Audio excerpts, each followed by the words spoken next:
Kapayapaan po mga giliw naming mga taga-subaybay. Dumating na naman po ang sandali na tayo po ay mag-aaralan ng mga banal na kalooban ng ating Panginoon na nasusulat po sa banal na kasulatan na kung tawagin ay Biblia.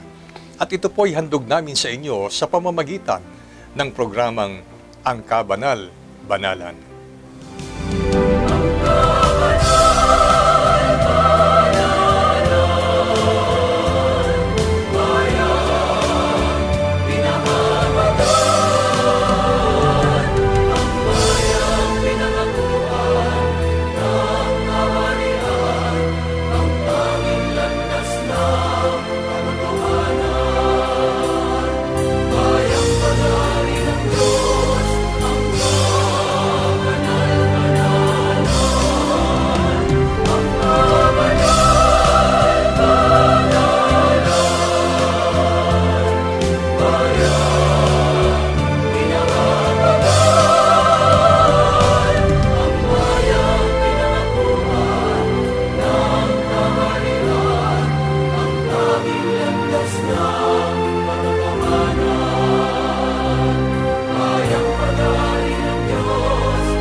Sa pagkakataong ito ay makakapiling po natin ang ating kapatid na Neraya para po talakayin ang isang napakahalagang paksa para po sa araw na ito. Kapayapaan po, kapatid na Neraya.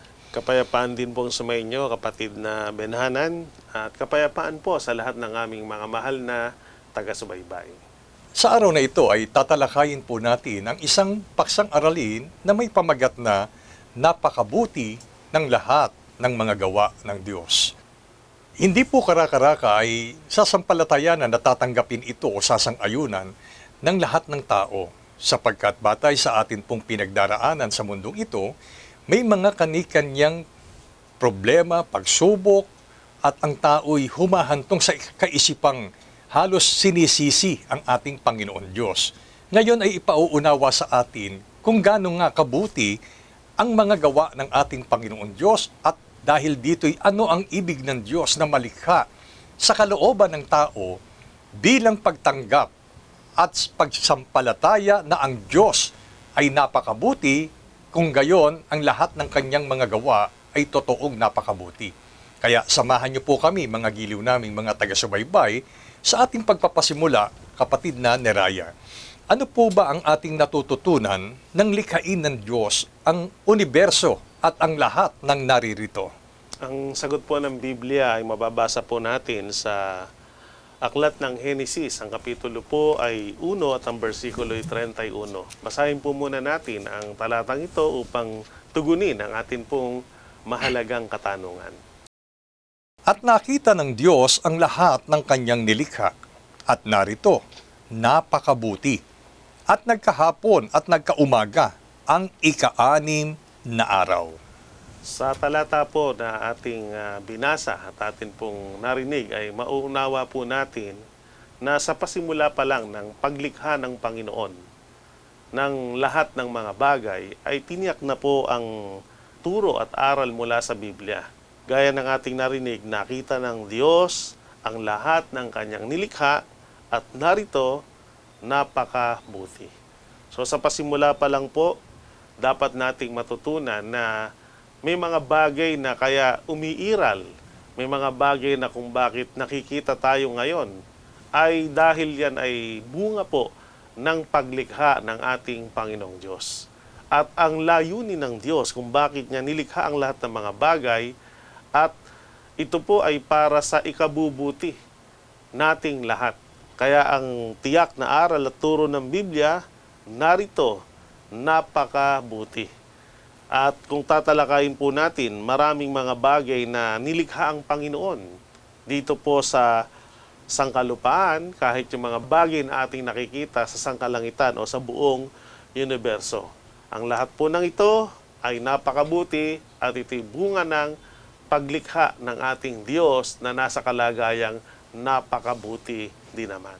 Sa mga giliw naming mga taga-subaybay na naghahanap ng katunayan, kapatid na Neraya, na napakabuti ng lahat ng ginawa ng Diyos, Meron po bang nasusulat sa Biblia na bilang katunayan na napakabuti ng lahat ng ginawa o nilikha ng ating Panginoon Diyos? Meron po, at para lalong ma-appreciate natin ang katotohanan ng napakabuti ng lahat ng mga bagay na nilikha ng Diyos, balikan po natin yung paglikha ng mga bagay sa pasimula pa lamang. Sa aklat po ng Genesis pa rin, Kapitulo 1, versikulo 29 hanggang 30 ay atin pong matutunghayan. Muli po, kapatid na Benhana, na inyong pakibasa ang talatang ito. At sinabi ng Diyos, narito, ibinigay ko sa inyo ang bawat pananim na nagkakabinhi na nasa ibabaw ng balat ng lupa at ang bawat punong kahoy na may bunga ng punong kahoy na nagkakabinhi. Sa inyo'y magiging pagkain at sa bawat hayop sa lupa at sa bawat ibon sa himpapawid at sa bawat nagsisiusad sa ibabaw ng lupa na may buhay ay ibinigay ko ang lahat na pananim na sariwa na pinakapagkain at nagkagayon. Sa mga talata pong ito na ating narinig, ay tinatalakay sa pasimula pa lang ng paglikha ng Diyos ng iba't ibang mga bagay, gaya po ng mga pananim na nagkakabinhi batay sa kanyang uri.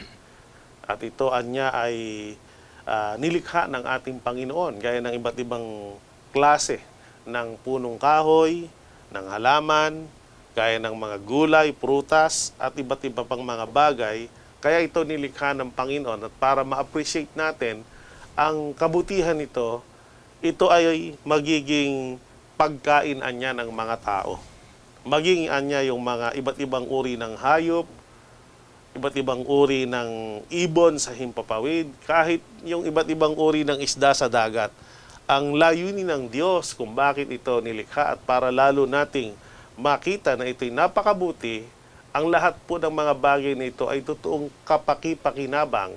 At kung merong una-unang makikinabang nito, ay tayo na mga tao na nilikha ng Panginoon. At ang pakinabang, katulad nung sinasabi sa talata, ito anya ay magiging inyong pinakapagkain. Kumbaga po, sa basic needs ng tao, ang kailangan ng tao para mabuhay ay merong sapat na makakain.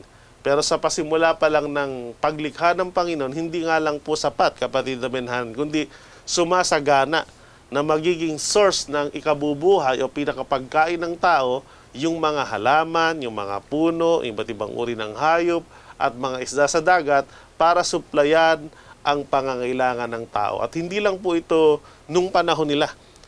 Lahat ng mga yan, kaya nagkakabinhi, para magpatuloy yung iba't ibang uri ng punong kahoy, iba't ibang uri ng isda, at ibon sa himpapawid, para pa rin sa next generation. At hanggang sa panahon natin, totoong kapaki-pakinabang lahat ng mga bagay na nilikha ng Diyos noon, at tumatagos pa rin ang pakinabang nito sa ating panahon. At hindi nga lang po pagkain pati yung mga katulad nung kasuotan o damit. Opo. Pati yung kasi yung basic needs ng tao, yung tulad ng tirahan, yung pagkain, damit. So, yung punong kahoy, bukod sa yan ay pinagmumulan ng iba't ibang uri ng kahoy na magagamit para materyales, para magkaroon ng bahay ang taong matitirahan. Totoo pong kapaki-pakinabang. Yung mga balat ng hayop na gagamit po as a leather para maging damit at iba pang mga bagay. So, masasabi natin, noong pa man ay pinakinabangan na ng maraming tao ang mga bagay na nilikha ng Diyos, at hanggang ngayon ay pinapakinabangan pa rin. Kaya masasabi natin, yung mga gawa ng Diyos na yon o mga nilikha ng Panginoon ay napakabuti. Yun po mga giliw naming mga taga-subaybay, at mapapansin po natin na napakabuti ang gawa ng Panginoon sapagkat ang lahat ng kanyang nilikha ay mayroong intensyon o layunin. Hindi niya nilikha ang anumang bagay dito sa ibabaw ng lupa na walang tiyak na dahilan. At yun nga po, nilikha ang mga bagay sa sangkalupaan, ang bawat puno na nagkakabinhi, at maging ang pagbubunga nito ay gawa ng ating Panginoon para po sa kapakinabangan nating mga tao. Gayun din yung mga isda sa karagatan at ang mga hayop na hanggang ngayon ay lumilikha ang Diyos, dahil alam po naman natin na ang tao'y kasangkapan lamang upang maparami ang mga bagay na ito, yung isda, yung pananim, at yung mga hayupan. Kaya mga giliw naming mga taga-subaybay, makikita po natin na itong mga bagay na ito'y nilikha ng Diyos na ginagawa naman nila yung intensyon kung bakit nilikha ng Diyos. Ano ang intensyon? Para po maging pinakapagkain nating mga tao. Sa lahat ng mabubuting gawa ng ating Panginoon, kapatid na Neraya, ano po ba ang lalong mabuting gawa ng Diyos na nasulat sa banal na kasulatan? Maraming mga bagay po na nilikha ang Panginoon, pero walang katulad po ang pagkakalikha sa ating mga tao. Kaya masasabi nating ito ang isa sa pinakamabuting nilikha ng Diyos. Tayo pong mga tao sa pamamagitan ng pagkalikha sa unang tao na si Adan, kaya hindi naman si Eva. At nagpapatuloy po ang mabuting gawa ng Diyos na ito hanggang sa ating panahon. Kung bakit po, ang dahilan ay mababasa natin sa Genesis Kapitulo 1, versikulo 26. Pakibasa pong muli, kapatid na Benhanan. At sinabi ng Diyos, lalangin natin ang tao sa ating larawan, ayon sa ating wangis. At magkaroon sila ng kapangyarihan sa mga isda sa dagat, at sa mga ibon sa himpapawid, at sa mga hayop, at sa buong lupa, at sa bawat umuusad, na nagsisiusad sa ibabaw ng lupa. Gaya po ng sinasabi sa mga talatang binasa, ang mga tao po sa pangunguna ni Adan, ang tao po na unang nilikha ng Panginoon sa mundong ito. At ayon sa dahilan kung bakit napakabuti ang pagkakalikha sa tao, sapagkat ang tao po ang bukod tanging nilalang na ayon sa larawan ng ating Panginoong Diyos. Maraming mga nilikha ang Diyos sa sangkalangitan. Maraming nilikha ang Diyos dito sa sangkalupaan. Pero wala pong tinukoy na mga bagay sa mundo at mga bagay sa langit kahit ang mga anghel na nilikhang kalarawan ng Panginoon. Maliban na po sa tao. Ayon sa panukala at binigyan ng Diyos ng kaganapan ng likhain ng tao, nilikhang ayon sa larawan ng Panginoon. At yung larawang ito ay hindi po yung physical na larawan, kapatid na Benhanan, at mga mahal naming taga-subaybay, kundi yung larawan ng Diyos na spiritual. Kumbaga yung nature ng Diyos, doon nilikha ang tao. No po, nakalarawan ng Panginoon. Halimbawa, ang larawan ng Diyos, larawan siya ng pagiging banal. Larawan ng Diyos ang pagiging mabuti. Larawan ng Diyos ang pagiging puspos ng pag-ibig. At marami pang mga magagandang katangian ng Diyos na nang ang tao'y likhain, ay nakabahagi po ang tao sa larawang yaon. Sa makatid, mga giliw namin, mga taga-subaybay, ito ang dapat na maging pagtanggap po natin. Nang lalangin si Adan, ayon sa wangis ng ating Panginoon, ay kalakip nitong ibinahagi ng Diyos sa tao yung kanyang pagiging banal, pagiging makatuwiran, at yung mga magagandang katangian, lalo na nga, yung dakilang pag-ibig, yung banal na pag-ibig, ay ibinahagi ng Diyos sa unang taong nilikha. At yun po, ay masasabi nating pinaka-DNA ng Diyos sa mga tao dahil kahit po ang mga tao ngayon, kahit hindi pa po natuturuan ng tungkol sa Diyos, ng tungkol sa pag-ibig, likas sa bawat tao na mayroon siyang pag-ibig, kapatid na Neraya. May mga taong likas ang kanyang kabutihan. Kaya dito po'y makikita po natin na isang katotohanan ang mga itinuturo at natatala sa banal na kasulatan na katotohanan ang tao'y nilikha ng Diyos ayon sa kanyang wangis. Kaya mapapansin po natin kung tayo po ay nagbabasa ng Biblia, hindi niya sinabi sa araw at buwan at sa mga buntala na lalalangin ng Diyos ang mga bagay na ito ayon sa kanyang wangis. Kaya, ibig ko sabihin, hindi po pwedeng ang araw at buwan at mga bituin ay maging banal sa harap ng Diyos. Ni hindi nga sila makagagawa ng mga bagay na ikababanal nila dahil kakaiba at espesyal ang pagkakalikha ng Diyos sa tao. Ang isa pa pong magandang katangian ng ating Diyos, bukod sa siya'y napakabuti, at ang mga bagay na nilikha niya ay napakabuti, yung pagiging creator niya. Kaya meron pong mga tao na malikhain din ang katangian at kakanyahan. Kahit na halimbawa yung kanyang magulang na pinagmulan ay walang talent sa pagiging creator, minsan yung ipinanganak na bata lumalaking malikhain. Minsan hindi naman niya ito minana sa tatay o nanay niya. So makikita natin doon yung gawa ng Diyos sa buhay ng taong iyon. Na pati yung pagiging malikhain ay nature ng Diyos na naibabahagi sa tao, na katunayang maging sa paglikha ng tao, ang Diyos ay napakabuti. Iyon po mga giliw namin, mga taga-subaybay. Ngayon, ano pa ang lalo na nagpatunay na ang Diyos ay lumikha ng tao, na ang taong kanyang nilikha ay masasabing napakabuting nilikha ng Diyos? Gaano ba kabuti ang kalooban ng Diyos sa paglikha sa ating mga tao? Ang sagot po ng Biblia, mababasa natin sa Genesis Kapitulo 2, versikulo 8. Pakibasa pong muli. At naglagay ang Panginoong Diyos ng isang halamanan sa Eden, sa dakong silanganan, at inilagay niya roon ang taong kanyang nilalang.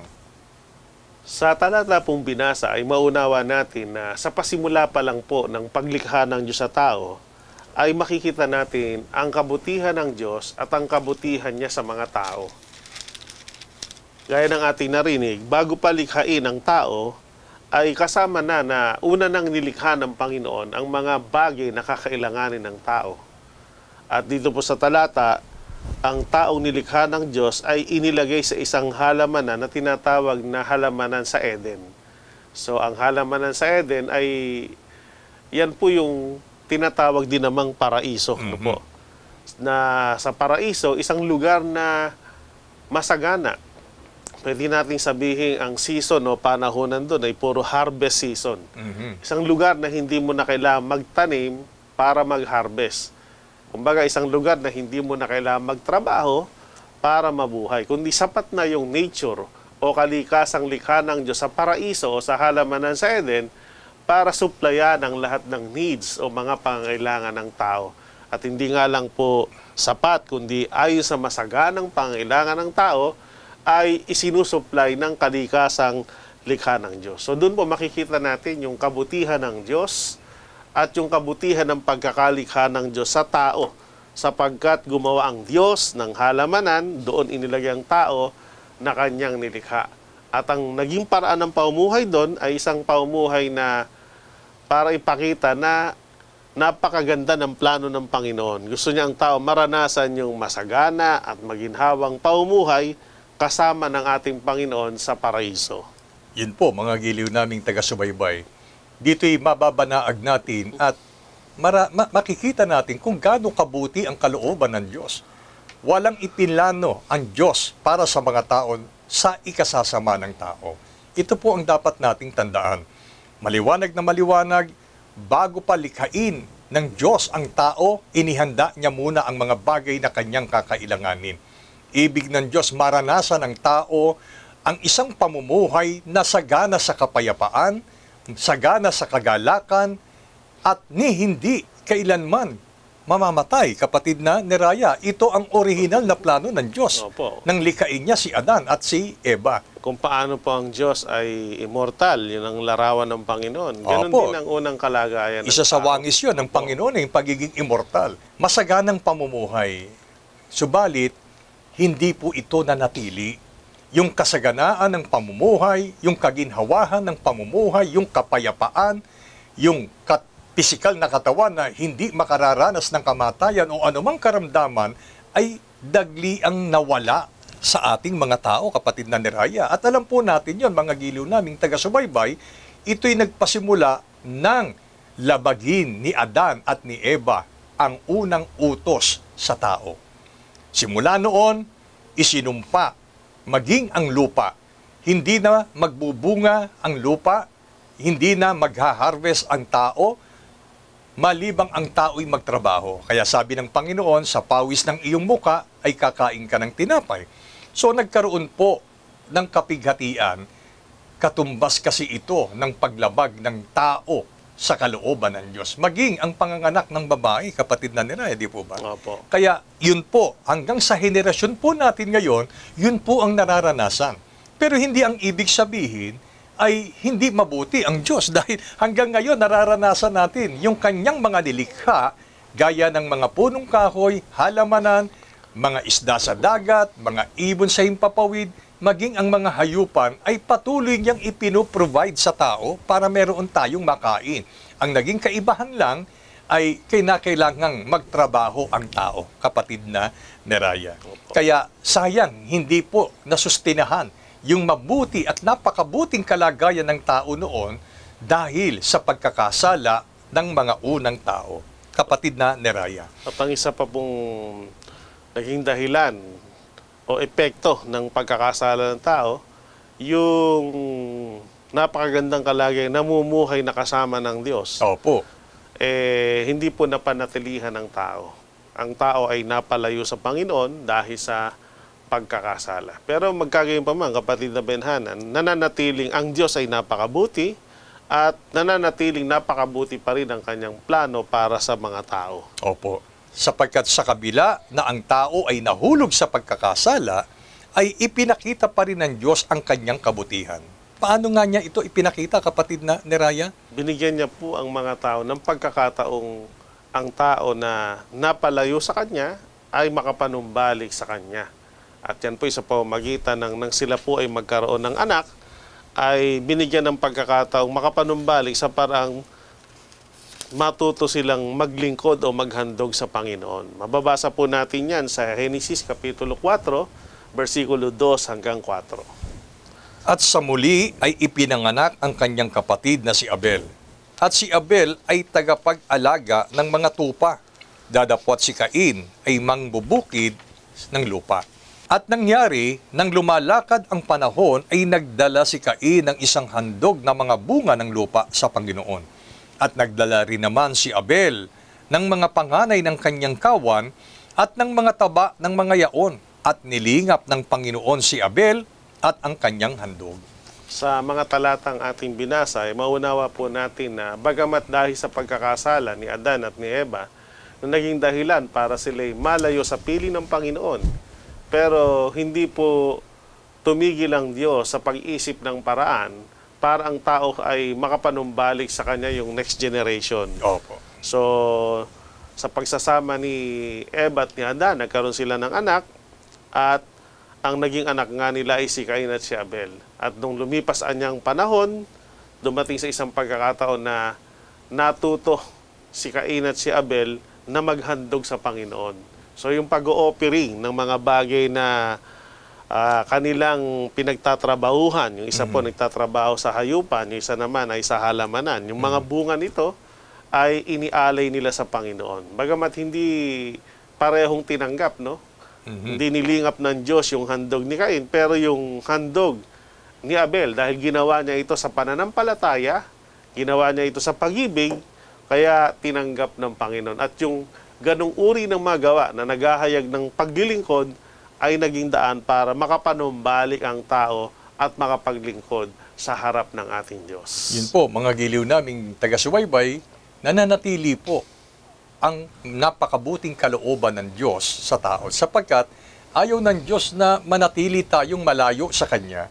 Ibig ng Diyos, sa pamamagitan ng mga pagtuturong ito ay muling makapanumbalik tayo sa Diyos. Opo. At sa dulo ay ipinangako niya na muli ay mararanasan po ng tao ang isang buhay sa paraiso. At yun nga po yung kalangit-langitan, kapatid na Neraya. Kaya dahil dito, bakit nga po ba inaakay ng Diyos ang lahat ng tao na maglingkod sa Kanya? Ipinaliwanag po yan ng ating Panginoong Kristo Jesus nung siya magkatawang tao. Yung kabutihan ng taong naglilingkod at nanunumbalik sa Panginoon. Kung anong uring buhay ang kakamtan ng tao. Gaya ng mababasa po natin sa Mateo 11:28 hanggang 29. Magsiparito sa akin kayong lahat na nangapapagal at nangabibigatang lubha, at kayo'y aking papagpapahingahin. Pasanin ninyo ang aking pamatok at mag-aral kayo sa akin, sapagkat ako'y maamo at mapagpakumbabang puso, at masusumpungan ninyo ang kapahingahan ng inyong mga kaluluwa. Sa mga talata na atin pong narinig, ito po ay mga salita ng ating Panginoong Diyos nung siya magkatawang tao. At ang diwa ng mga salitang ito ay yung mga taong nalayo sa Panginoon ay inaanyahan niyang manumbalik sa Kanya. Matutunan ng tao yung sa halip na lumabag sa utos ay sumunod sa utos ng Diyos. At sa pagsunod sa utos ng Diyos ay mga gawayan ng paglilingkod. At sinabi ng Panginoon, kung yung kasalanan ay naging dahilan para ang tao ay malayo sa Diyos, yung hindi pagsunod, Opo. yun naman pong pagsunod ang magiging daan para makapanumbalik tayo sa Panginoon. At kung tayo makakapanumbalik sa Panginoon, magkakaroon tayo ng buhay na masusumpungan natin na niya yung kapahingahan ng ating kaluluwa. Kumbaga, yung buhay na ala nasa paraiso tayo, na mapayapa, walang anumang hirap, walang anumang kabagabagan, kundi nabubuhay ang tao ng masagana at puspos ng kapayapaan, pwede pong maranasan ulit ng tao yon. Kung ang tao matututunan niyang magbalik loob sa Panginoon at ganap niyang talikuran yung mga bagay na nagiging dahilan para siya magkasala at sikapin niyang mapaglingkuran ng Panginoon sa pamamagitan ng pagsunod sa kung ano yung iniuutos ng Diyos. Lalo na po yung mga kautosang angkop sa ating panahon, yung mga kautosan sa panahon nating bilang mga Kristiyano. Yun po, mga giliw namin, mga taga-subaybay. At dito'y hindi natin po pwedeng hindi aminin. Ang sangkatauhan ngayon ay lugmok.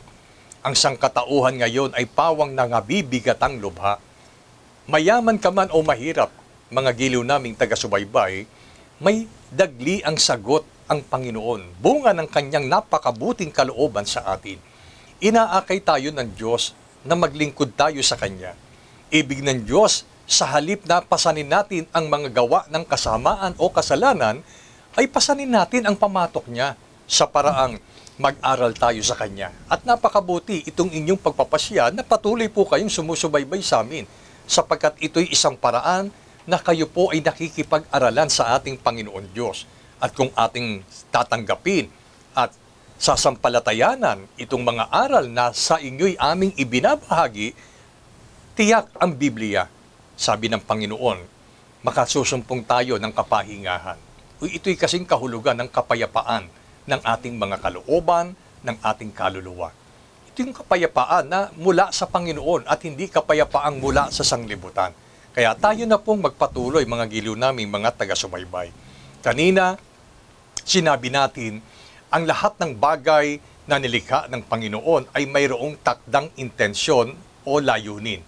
Ano naman ang inaasahan sa ating mga tao na nilikha ng Panginoon, na nakakita at nakaunawa ng napakabuting gawa ng Diyos, kapatid na Neraya? Ang sagot po ay mababasa natin sa Ecclesiastes 12:13. Pakibasa pong muli, kapatid na Benana.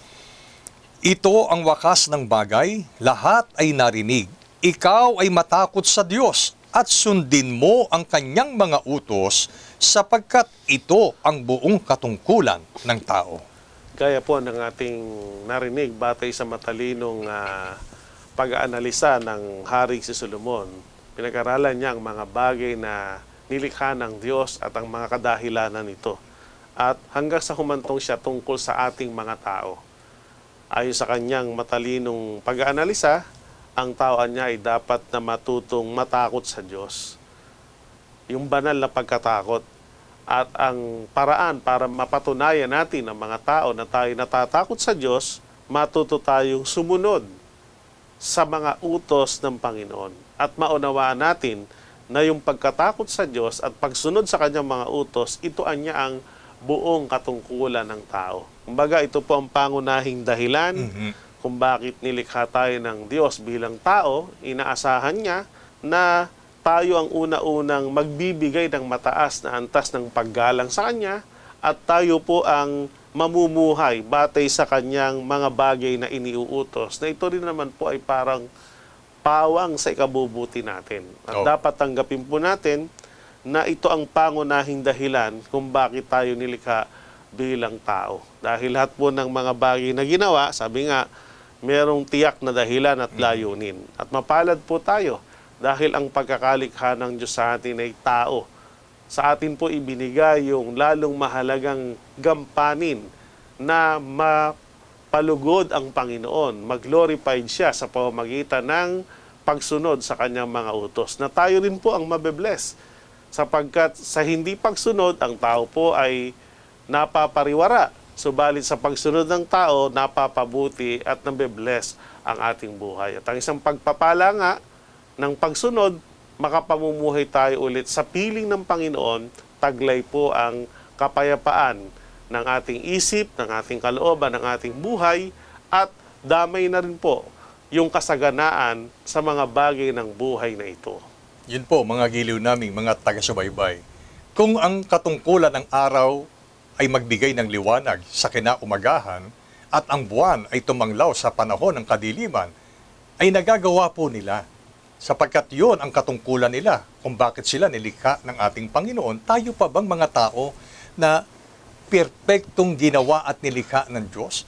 Tayo pa bang mga tao na mayroong pag-iisip, may pag-ibig ang hindi tutupad ng intensyon ng Diyos kung bakit niya tayo nilikha? Ang kaibahan lang po, mga minamahal naming taga-subaybay, ay kung gawin ng araw at buwan ang kanilang katungkulan, hindi naman sila nababanal. Pero kung tayo po gagawin natin ang ating katungkulan, babalik tayo sa dati nating kalagayan. Gaya ni Adan nang siya'y unang likain ay nilalang ayon sa wangis ng Panginoon. Kaya ito po'y proseso ng pagbabalik sa orihinal na kalagayan po natin. Ang magbanal sa harap ng ating Panginoon sa pamamagitan po ng paglilingkod at paggawa ng kabutihan sa paningin ng Panginoon. Kaya tayo na po, gawin po natin kung ano ang intensyon ng Diyos kung bakit tayo nilikha dito sa ibabaw ng sanglibutan. Kailan ba natin dapat ganapin itong sinasabing paglilingkod na pangunahing katungkulan po ng tao na katunayan ng ating pagkakilala o pagkatakot sa Diyos, kapatid na Neraya? Ang napakabuting pagkakataon para gawin ang paglilingkod sa Diyos ay samantalang nasa kalagayan po tayong may kalakasan pa o nasa kalagayang kabataan pa hanggang sa panahon ng ating pagtanda. Gaya ng ipinayo ni Haring Solomon sa Ecclesiastes, Kapitulo 12, versikulo 1 hanggang 5 sa salin ng Bibliang Tagalog, Popular Version. Alalahanin mo ang lumikha sa iyo sa panahon ng iyong kabataan, bago dumating ang mga araw at taon na puno ng kaguluhan. Panahong hindi mo na madama ang tamis ng mabuhay. Alalahanin mo ang Diyos bago makubli ang sikat ng araw, bago magdilim ang buwan at mga bituin, bago ka lambungan ng makapal at madilim na ulap.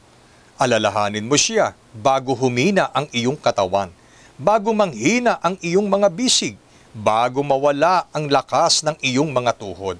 Alalahanin mo siya bago mabungi ang iyong mga ngipin at bago lumabo ang iyong mga mata.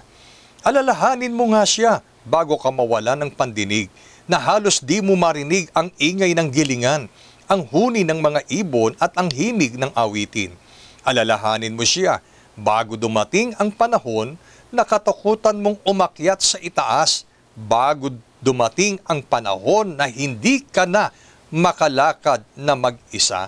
Narito po ang napakagandang payo ng Haring Solomon kung kailan ang angkop na panahon para paglingkuran natin ang Diyos. May mga tao po kasi na pag nasa kalagayang kabataan pa o malakas pa ay nakakalimutan ng Panginoon. At ang kanilang panahon at buhay ay iniuukol nila sa mga bagay na gusto nilang pag-ukulan, gaya ng mga bagay na makapagpapasaya sa kanilang katawan.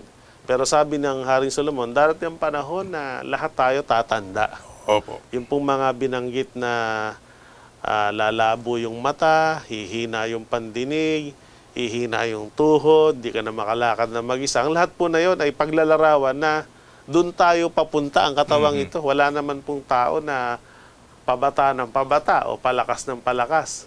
Sa ayaw man o sa gusto ng tao, ngayon malakas tayo, ngayon nasa kabataan tayo, pero tatanda tayong lahat. Opo. Ang mahalaga lang po, bago tayo tumanda lahat at makita yung sign ng pagiging matanda, nagawa na po nating pasimulan ang paglilingkod sa Panginoon. Hindi yung kung kailang mahina ka na, may sakit ka na, saka mo gustong maglingkod, hindi mo na magawang mapaglingkuran ng Diyos. Opo.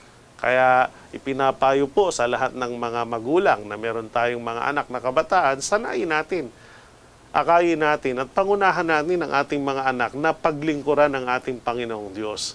Upang sa gayon, yun ang maging daan ng isang pamumuhay na kalugod-lugod sa Panginoon at magawa natin yung mga bagay na makapagpapasaya sa Diyos. At kung magawa natin yun, tayo rin po ang mapagpala. Makabalik tayo sa isang buhay na talagang napakabuti dahil yun naman talaga ang plano ng Panginoon sa atin. Yan po, mga giliw naming mga taga-subaybay.